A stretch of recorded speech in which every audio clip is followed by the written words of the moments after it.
Olá, pessoal. Muito boa tarde a todos. Obrigado aí por quem está acompanhando. Já estou vendo aqui diversas mensagens aqui no chat. A ideia de hoje é falar um pouquinho aí de uma oportunidade bastante relevante, né, que a gente tem atuado fortemente aí nos últimos meses, voltado especificamente para a nova empresa do Grupo AG, que é a GTEX Intelligence, contando aí com um representante, o sócio Rodrigo Miele, aí, que está em São Paulo. E vamos apresentar aqui quem vai participar dessa conversa de hoje também junto com a gente, João Gasparino e Luísa Leite, que são sócios aí da BGL Advogados, Balstad Gasparino e Leite Advogados, que tiveram recentemente aí publicação no Valor Econômico falando especificamente desse tema. Então, tem bastante conhecimento aí para trazer para a gente. Tá? Eu vou explicar um pouquinho aqui para vocês, né, com relação a essa oportunidade, que é o título da live, né, é o PIS/COFINS Substituição Tributária para Cigarros, né, e a gente vai entender aqui qual que é a origem desse termo, por que os cigarros, se existe algum outro produto que tem essa característica, como que essa oportunidade agora é possível de se beneficiar, né, de trazer esse benefício financeiro para todas as empresas aí que têm esse comércio varejista de cigarros. Tá? A estrutura aqui vai ser um pouquinho de perguntas e respostas, né? Então, vou começar aqui com o João, né? João, seja bem-vindo. Se quiser falar um pouquinho antes de iniciarmos aí, fique à vontade. Tudo bem, pessoal? Boa tarde. Tiago, obrigado pela parceria, pelo convite aí para a gente fazer esse bate-papo. Quero dar boa tarde também para o Miele, para a Luísa, minha sócia. E dizer que é um prazer também estar aqui com todos que estamos assistindo. E basicamente é isso que você antecipou, né, Tiago? A gente está diante de uma oportunidade bem interessante no mercado, com valores super relevantes e que se dão aí em razão da substituição tributária, né, do PIS e da COFINS. Existem algumas modalidades de substituição tributária para elucidar assim de maneira bem objetiva, né, as duas formas principais de substituição tributária é a substituição tributária para trás, a regressiva, que é aquela quando o elo final da cadeia produtiva recolhe os tributos, faz as vezes, né, dos elos anteriores, então não há recolhimento no fabricante, no distribuidor, apenas no final da cadeia, no varejista, e a substituição tributária que nos diz respeito nesse momento, que é a mais interessante para a nossa discussão, que é a substituição tributária progressiva, quando o início da cadeia produtiva recolhe pelos varejistas, né? E isso, claro, é um ponto que ficou muito em voga quando teve a discussão da substituição tributária do ICMS, né? Onde nós tínhamos o valor, o preço pauta, e isso foi levado ao judiciário e o Supremo Tribunal Federal decidiu, por fim, que era possível essa restituição. E por que se decidiu historicamente dessa forma? Né? Porque o artigo 150, parágrafo 7º do nosso texto constitucional, dispõe que é permitida a sistemática da substituição tributária, desde que oportunizado o imediato e preferencial, a imediata e preferencial restituição no caso de recolhimento a maior. Né? E o fisco dizia que, olha, só é oportunizado, então, a restituição quando não se perfectibiliza o ato final, né? Quando não há uma venda efetiva no varejo. E os contribuintes, por sua vez, diziam, não, mesmo que quando essa venda for menor do que o preço que foi praticado lá pelo fabricante na substituição tributária progressiva, eu tenho também o direito à restituição da diferença. Né? João, essa questão especificamente aí dessa ação, ela foi questionando a questão dos combustíveis, né? Explica para nós aí um pouquinho quais anos isso valeu para o combustível e por que derivou aí, depois de mais de 20 anos, essa questão para outros produtos. Exato, Thiago. Foi uma questão de fato curiosa, né? Como eu estava falando, teve essa questão do ICMS há muito tempo e tramitou paralelamente no judiciário, né? O ICMS foi decidido lá em 2016, mas paralelamente no judiciário tramitou também uma questão da substituição tributária do PIS e da COFINS, mas que ficou bem esquecida, porque os combustíveis saíram do regime de substituição tributária lá nos anos 2000, né? Ou seja, há 2 décadas já. E aí hoje apenas pouquíssimos itens ainda estão aí submetidos a essa sistemática. A questão é que a cadeia, né, acho que o fato específico é que você tem aí um recolhimento pela cadeia como um todo no início da operação, né, pelo fabricante ou importador, e que é multiplicado por um fator, né, que supõe-se um preço final de venda, né, que vai ser o fato gerador, e existe um fato presumido e um fato gerador. Então, a diferença, se esse fato gerador não alcançar o fato presumido, o preço presumido, é onde reside essa oportunidade, né? Exatamente. Quando nós temos um recolhimento lá pelo fabricante com uma base de cálculo superior àquela que é praticada na venda no varejo, então nós temos a possibilidade de restituir essa diferença. E é exatamente isso que acontece no caso dos cigarros, né? E aí até deixaria a Luísa aí abordar um pouquinho também sobre como que surgiu, né, essa oportunidade de recuperação do PIS/COFINS ST e um pouquinho também da expertise, aí, a experiência que a gente teve, né, desde o início do ano já abordando os casos no judiciário até que isso viesse a se transformar numa oportunidade, inclusive pela via administrativa. Perfeito. Comenta um pouquinho para nós aí, Luiz, então, sobre como que o escritório se atentou, né, para essa oportunidade específica e foi um dos pioneiros do Brasil a tratar esse tema inicialmente aí com os clientes. Pode deixar. Obrigada, Thiago, primeiramente, pelo convite para estar participando aqui da live junto com vocês. Nossa parceria com a AG já é de longa data e é muito bom voltar aqui para poder trazer um tema novo que a gente tem explorado em conjunto. Bom, como o João ele acabou de mencionar, a gente tem alguns produtos que acabam se sujeitando ao regime de substituição tributária. E aí, o que acontece, né? A gente tem o substituto tributário, que fica responsável por recolher os valores de PIS/COFINS de toda a cadeia. E aí, para isso, como você falou, a gente usa uma base de cálculo que é um valor estimado. E aí, o que acontece muitas vezes quando a gente vai estimar esse valor? O responsável por recolher todos os valores de PIS/COFINS acaba estimando um valor que muitas vezes é maior do que o valor que realmente aquele produto é comercializado. Então, a gente tem um pagamento a maior por parte do contribuinte.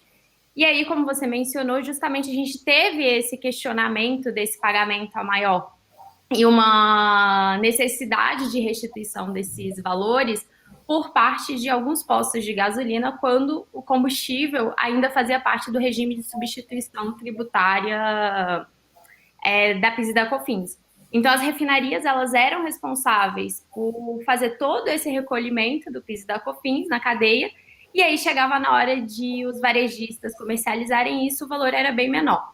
Essa ação ela acabou gerando um murmurinho no mercado na época, teve uma grande adesão por parte de outros postos também, isso entrou em repercussão geral com o tema 228 do STF, que foi julgado ano passado, em junho. E aí o que ficou entendido? Que é possível fazer a restituição desses valores que são recolhidos a maior no regime de restituição tributário do PIS e da COFINS, desde que a base de cálculo que efetiva essas ações ela seja realmente inferior à presumida. E aí, na decisão que a gente teve, foi justamente o entendimento de que já que a gente está estimando, né, não tem como isso ser realmente compatível com o que realmente vai ser comercializado ali no final da cadeia. Então, você precisa ter esse ajuste dos valores quando você finaliza ali todo o trâmite e realmente vai comercializar. Isso foi realmente uma ampliação da jurisprudência do ICMS-RT. E aí tá, Luísa, estamos falando aqui de uma tese que se pautou, né, em um produto que antes estava em um regime tributário, que era o regime de restituição, e agora não está mais. Qual que é o impacto dessa tese, né? Existem vários outros produtos que estão submetidos ao regime ainda de restituição tributária, como é o caso de cigarros, cigarrilhas, que são revendidos no varejo. Então, a ideia aqui é a gente aproveitar esse entendimento para esses produtos. Então, no caso dos cigarros, por exemplo, os fabricantes e importadores que vão comercializar, eles são, que são os atacadistas, né? Eles são os responsáveis por recolher a PIS e a COFINS. E aí, na hora de comercializar, esse produto é comercializado por um valor diferente. Então, a gente consegue aplicar essa tese também. Ana Luísa, é interessante, né? Porque a gente vê que no início, né, era tratado exclusivamente de combustíveis, por isso que esses outros produtos que não apareciam na discussão ficaram esquecidos, né? Então depois a gente vai comentar um pouquinho também sobre esses outros produtos, além dos cigarros, né, que é o foco aqui da live, mas queria perguntar aí para o Rodrigo Miele, né? Miele, o Luiz acabou de falar aí que houve alguns posicionamentos que pacificaram, né, esse entendimento nos mais diversos órgãos aí, né? Quais foram esses posicionamentos e quais órgãos aí já têm o mesmo entendimento aí para que haja o aproveitamento de forma no âmbito administrativo? Perfeito, Thiago. Boa tarde. Primeiramente aí agradecer a todos, né, que estão aí nos acompanhando. Agradecer aí o Thiago, nosso sócio aí da G Capital. Agradecer aos nossos parceiros, né, João Gasparino, doutora Luísa. Obrigado aí por participar aí junto dessa discussão conosco. É bem interessante esse assunto, não tenha dúvida.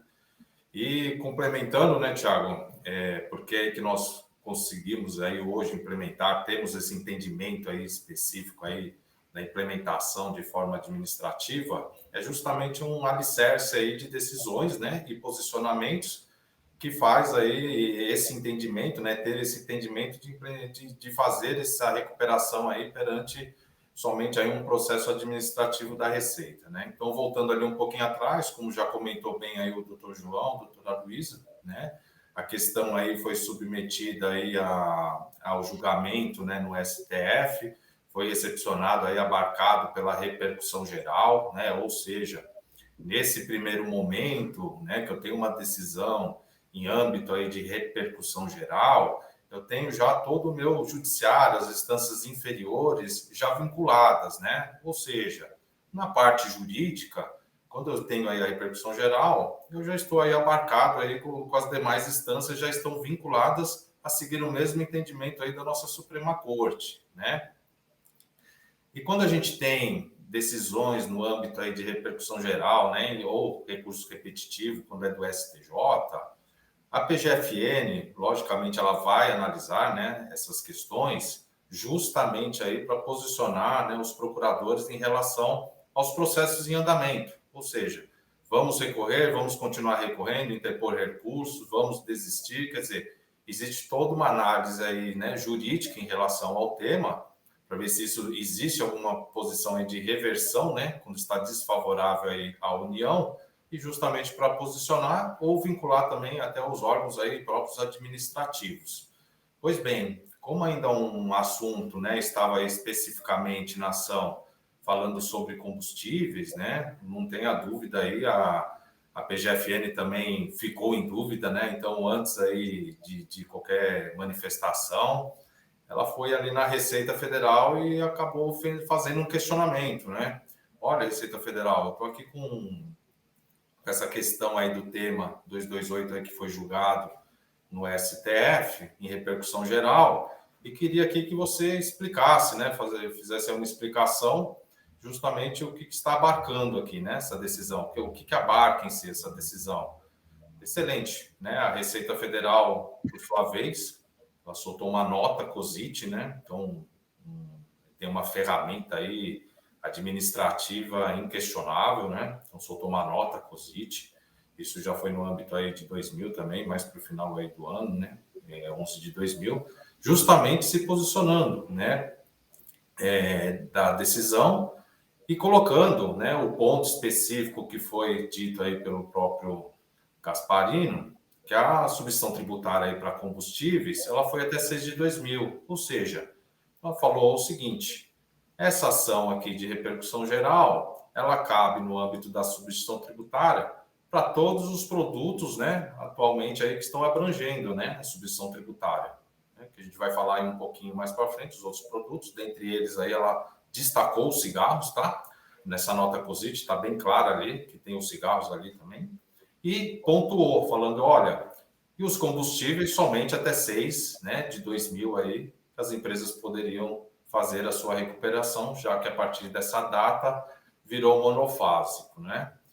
Baseado nisso, né, nessa decisão aí, nessa nota COSIT da Receita, a PGFN foi lá e emitiu o seu parecer, né?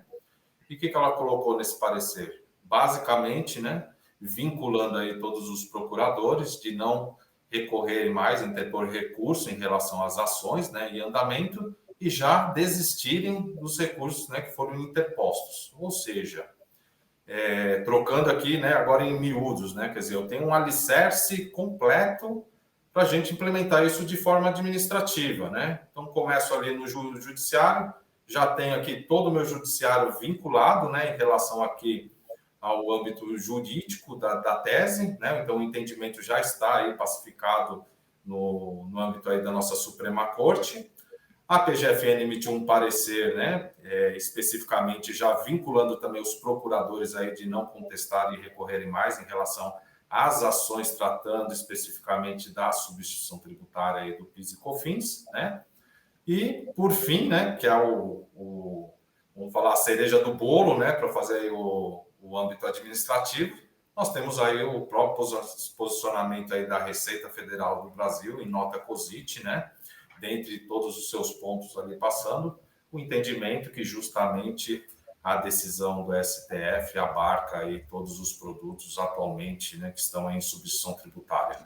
Já que essa ação lá que gerou toda essa discussão tratava especificamente de combustíveis, por que o destaque tem sido em relação a cigarros, né? Qual que é a questão dos cigarros está em destaque nesse ponto? E como é que a empresa ou o comércio varejista lá que vende cigarro pode se beneficiar disso? Ah, tá, legal. Vamos lá. Bom, como eu mencionei, a ação que deu origem ao tema 228 foi promovida por postos de gasolina, né? Postos de combustível, na verdade.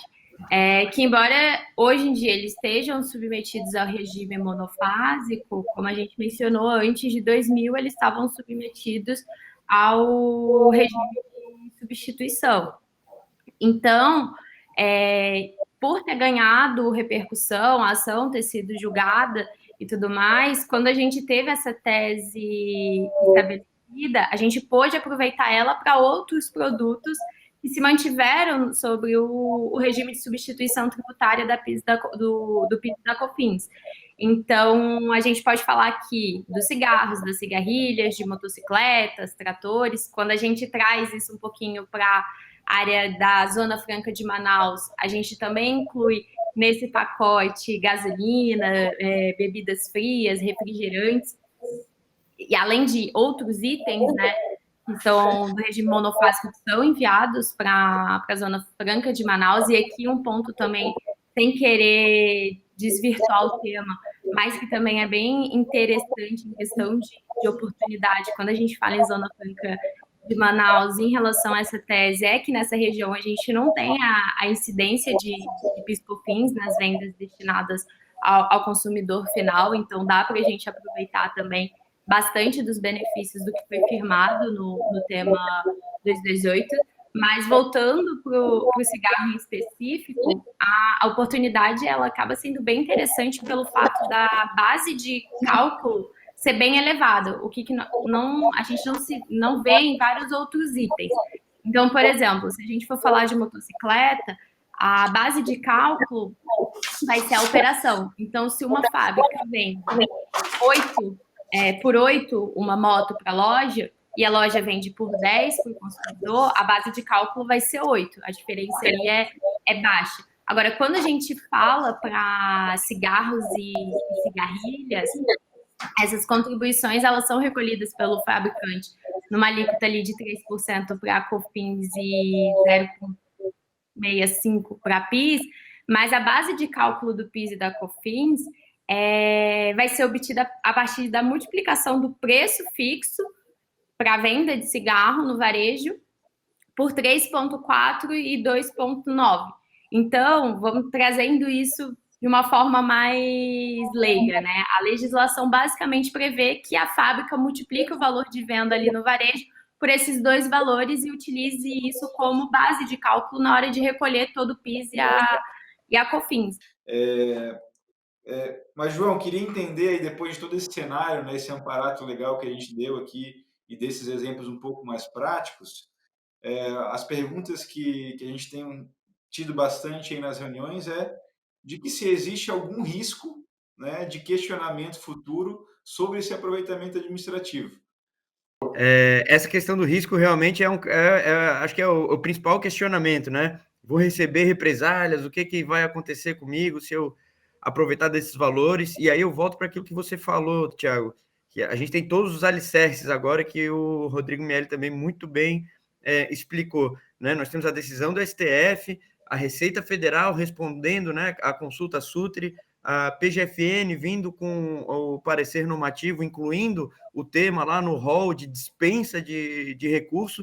Então, a gente tem o tríplice alicerce ali, né, firmando a tese e eximindo aí qualquer risco, né, de questionamento por parte da Receita Federal. E, além disso, eventualmente, caso exista qualquer tipo de questionamento, todos eles podem ser respondidos com muita tranquilidade, né? E é importante mencionar também que o trabalho, historicamente, né, realizado pela AG, em todos os trabalhos que a gente atua em parceria aqui também, compreendem todo, todo o caminho a ser percorrido, né, de ponta a ponta, como a própria AG gosta de falar, ou seja, desde as composições, da composição dos cálculos, né, até o aproveitamento dos créditos, eventuais respostas direcionadas à Receita Federal e defesas de eventuais passivos que venham a surgir aí no decorrer do tempo. Mas nesse assunto específico, né, assim como todos os outros temas aí que nós costumamos oferecer aos nossos clientes, né, sempre de forma bastante conservadora, a gente vê o risco muito baixo de qualquer questionamento. Rodrigo, voltando aí para você, né, no que está em São Paulo aí, está atolado de apurações, né? Muitas empresas tendo interesse em aproveitar esse tema de cigarros. E queria fazer uma pergunta, né, um pouquinho mais técnica, né? Basicamente, como a gente colocou aqui, né, o valor presumido, né, que é o cobrado lá no início da cadeia, está superior ao praticado no varejo, né? Isso é fácil de apurar? Como é que você consegue colocar isso de exemplos práticos, né? E explicar um pouquinho do porquê que o cigarro, essa diferença é tão gritante, né? Eu acho que esse é um dos principais pontos aí. Em que pese ele ser, né, não ser tão fácil aí você fazer um levantamento aos olhos aqui sobre o valor realmente aí praticado, né, que a gente sabe aí que o valor presumido na indústria está superior, ele acaba tornando-se cristalino, né? Eu costumo dizer isso porque justamente porque os cigarros, no caso especificamente aí do PIS e COFINS, né, ele é preço de pauta ali, ele é preço já sugerido para o consumidor final que tem que ser praticado, é um preço tabelado, ou seja, eu vou ali na padaria, eu vou na posto de conveniência, eu vou no supermercado, eu vou no hipermercado, eu vou no bar, restaurante, o preço é único, é um preço tabelado. Então a gente costuma falar que ele é pautado e tem que ser praticado, né? Ou seja, né, nesse caso específico, o varejista, né, ele não vai vender aí não pode aí fomentar suas vendas, né, num preço menor, justamente aí porque é tabelado. Então ele não pode praticar preço menor para fomentar vendas. E por outro lado, ele também não vai praticar um preço superior, né? Aí já o que está tabelado, porque muito provavelmente vai ter o efeito inverso, né? Vai cair suas vendas, né? Quem for procurar ali o preço está superior à tabela vai procurar outro estabelecimento, né? Já que cigarro hoje também não é um produto barato, né? É um produto aí com valor realmente aí excessivo, tá? Então, como a gente consegue identificar esse delta, né, especificamente? Aqui eu gosto de fazer um comparativo, né? O PIS e COFINS é substituição tributária para cigarros, mas também o ICMS também né? Então, eu tenho as duas questões aí de substituição tributária para o PIS e COFINS. Note-se que no PIS e COFINS eu tenho valores a restituir e de ICMS não, né? Por quê? Justamente por causa do preço tabelado. Eu tenho o preço tabelado, né? E o que me fala ali a legislação do PIS e COFINS nesse caso? Olha, a sua base de cálculo vai ser justamente o preço tabelado, né? Então ele vai lá na indústria e fala, ó, indústria, você vai recolher aqui substituição tributária aí para todos os demais aqui da sua cadeia, né? Até lá o consumidor final, então vai recolher pelo varejista, ali pelo atacadista. E o que ele fala? Olha, o preço aqui da tabela, na venda lá para consumidor, a gente vai aplicar um coeficiente, né? Para o PIS e para o COFINS, que na média aí dá 3 vezes mais, né? Então é justamente isso. Por exemplo, se o preço da minha venda lá para consumidor final, que vai ser praticado, né? Lá pelo varejista é R$10, a base de cálculo vai para 30, né? Então aqui torna-se cristalino que eu tenho uma exceção, né, de tributação, eu tenho uma tributação excessiva nesse caso, né? Ou seja, ele foi me cobrado 3 vezes mais sobre o preço de pauta que eu vou fazer justamente ali no varejo, né? Então aqui é cristalino, é gritante. Já no caso aí que eu faço esse comparativo, né, no caso do ICMS, é justamente o preço do consumidor final já aplicado à alíquota, né, do ICMS, que no caso aí é 30% aí na média aí de cigarros, tá? Então, ICMS eu não tenho bases diferentes, né? Eu tenho os R$10, né, que eu vou praticar lá, aplicado já a alíquota direto do ICMS. O PIS e COFINS não. Eu tenho os R$10, né, que é do preço da minha venda, porém multiplicado por um fator, né, um coeficiente, que eleva a minha base 3 vezes mais, né? Então, esse delta, no caso do PIS e COFINS, ele fica muito cristalino, né? Perfeito. Luísa, voltando agora para você aí, a gente falou aí de toda esse histórico, né? Falamos da forma como a gente consegue aproveitar, aonde a gente consegue aproveitar, mas não falamos de quanto, né? Nos cálculos internos aí que a gente tem visto, quanto mais ou menos aí que representa o total de crédito, né? O total de oportunidade que essa empresa do comércio varejista que vende cigarros pode ter. É o famoso legal essa discussão, mas show me the money, né? Quanto que eu vou receber? Bom, a gente tem visto que o valor para ser restituído é de aproximadamente 5% de tudo que é vendido de cigarro nos últimos 5 anos. Isso já incluindo toda a parte de atualização monetária pela taxa Selic nesse período também. E aí o varejista ele tem direito a solicitar essa restituição. Então, se a empresa, por exemplo, vendeu R$1 milhão, ela terá direito a 50 mil a restituir, mais ou menos. Então, uma empresa que vende R$100 mil por mês, ela tem R$5 mil por mês para restituir. Quando a gente fala em 5 anos, é um montante de R$300 mil. Então, é realmente um valor bem, bem considerável e que realmente faz sentido, assim, para os varejistas de cigarro estarem buscando essa oportunidade para reaver esses valores também.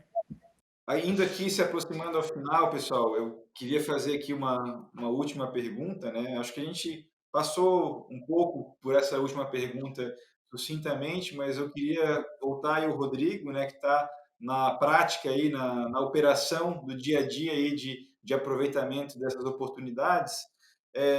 Quais são os procedimentos administrativos, né, para que haja essa monetização e qual é a importância desse trabalho com uma consultoria especializada? Perfeito, Thiago.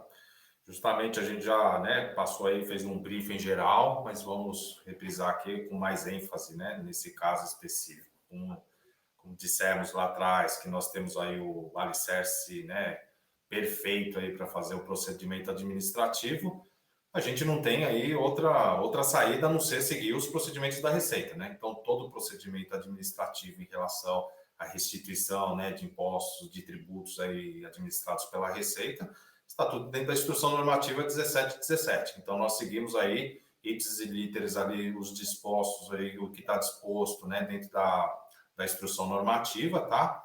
Em que pese, né, a gente sempre falar que nós gostamos aí de fazer as reuniões específicas aí com os clientes. Cada cliente aí tem a sua particularidade em relação aí, né, a estratégias de absorção de crédito, quer que seja.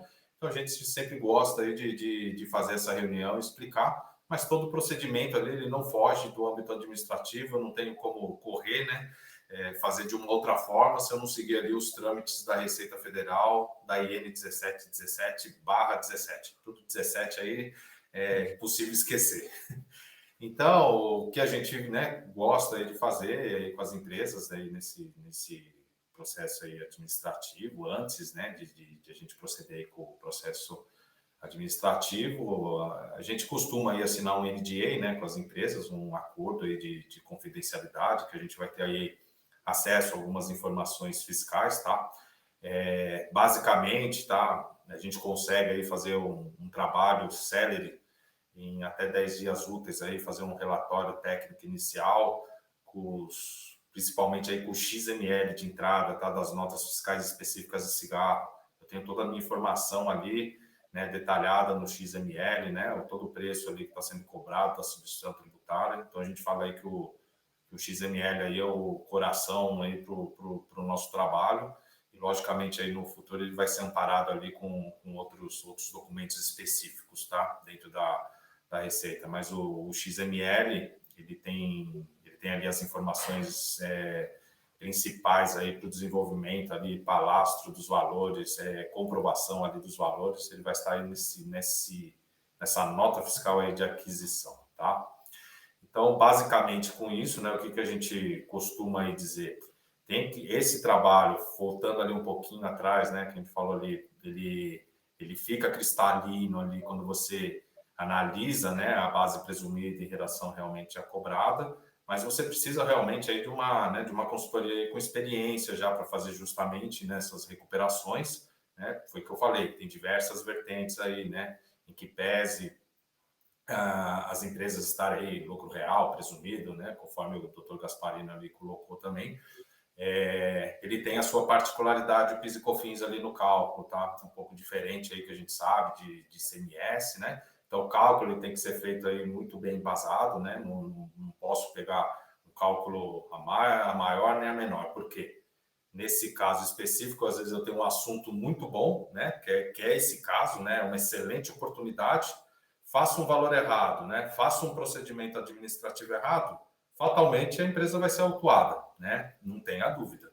Então eu tenho que pegar esse assunto que é excelente, né? Uma excelente oportunidade para as empresas, usar uma tecnologia, né? Que não tenha dúvida aí, a gente já tem aí no mercado a nossa tecnologia própria desenvolvida, tá? Para esse tipo de trabalho, equipe já montada e desenvolvimento desse trabalho aí com grandes players aí do mercado, tá? Grandes hipermercados, grandes redes aí de postos varejistas aí que tem as lojas de conveniência, tá?